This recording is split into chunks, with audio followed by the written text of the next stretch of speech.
Itago mo ito sa ilalim ng inyong unan upang siya ay magdamag na hindi makakatulog dahil sa sobrang pag-iisip sa iyo.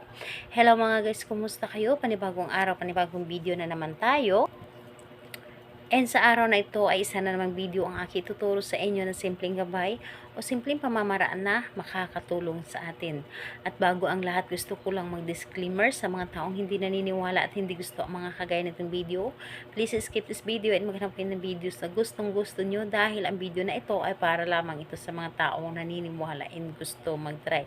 Sa lahat po ng mga nagko-comment po dito sa aking video, dito sa loob ng aking channel, mag-iingat sa lahat ng mga nagre-reply sa inyo na dinadala kayo sa kalang WhatsApp and Imo app upang makaiwas po tayo sa scam.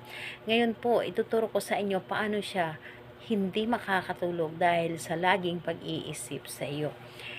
Ito ay pwedeng gawin sa parehasang kasarian, babae ito babae and lalaki ito lalaki. And syempre naman sa ating babae at lalaki na mag-partner, and pwede mo itong gawin kahit na kayo ay magkalayo at magkalapit sa isa't isa. Ngayon po, ang dapat nating handa dito is kailangan mo lamang dito maghanda ng isang maliit na pirasong papel, maghanda ng isang pirasong bawang na hindi nabalatan. Kailangan mo dito ng panulat, mas maganda pula, pero kung wala kayong pula, itim na lamang. So, ito lamang ang dapat nating ihanda. So, kapag ready ka na, ay pwede mo na itong umpisahan. Pero sa lagi kong sinasabi sa inyo na kapag gagawa tayo ng isang ritual o kahit anong bagay, kailangan na handa tayo, hindi tayo nagdududa at buo ang ating loob, tiwala at paniniwala sa ating dapat na gawin. Dahil kapag wala kang tiwala sa iyong mga ginagawa, paano mo ito mapapagana?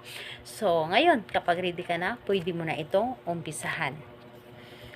Sa papel, isulat mo dito ng 3 beses ang kanyang pangalan at apelyido.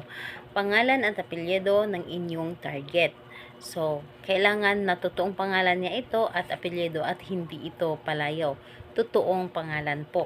And kapag naisulat nyo na dito ang kanyang totoong pangalan, ang bawang na ito, ay ilagay mo lamang dito sa gitna ng papel at itupi mo ito papunta sa inyo. Ibalot nyo po. So, kapag naitupi nyo na ang papel na ito at nandito na sa loob ang bawang, hawakan nyo lamang. Hawakan nyo lamang ito. Sa pamamagitan nito, ikaw, pangalan at apelyido ay iyong sambitin. Hindi ka makakatulog magdamag. Hindi ka makakatulog dahil ako lamang ang nilalaman ng iyong isipan.